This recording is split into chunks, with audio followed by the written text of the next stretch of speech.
সপ্তাহে একটা দিন হলেও আমার শুটকি খাওয়া চাই।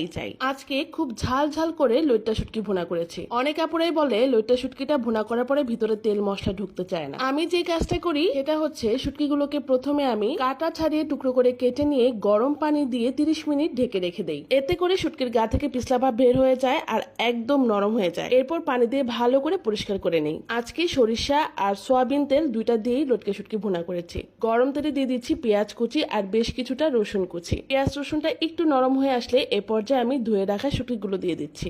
সাথে দিচ্ছি সামান্য পরিমাণ লবণ আর আস্ত কাঁচামরিচ। এবার তেলে পুরো জিনিসটাকে ভালো করে ভেজে নিচ্ছি। সুন্দর একটা স্মেল বের হওয়ার পরে ঝাল পরিমাণ মরিচের গুঁড়ো, হলুদের গুঁড়ো আর সামান্য একটু ধনিয়ার গুঁড়ো দিচ্ছি। এবার অল্প একটু পানি দিয়ে ভালো করে প্রথমে কষিয়ে নেব। আমি যেহেতু ঝাল পছন্দ করি তাই ঝালের পরিমাণটা কিন্তু একটু বেশি দিয়েছি। কষানো হয়ে গেলে একটু পরিমাণ মতো পানি দিয়ে ঢেকে ধিমো আঁচে রান্না করে নেব বেশ কিছুক্ষণ। এরপরে একদম ভুনা ভুনা করে নামিয়ে নেব লটকে শুটকি ভুনা।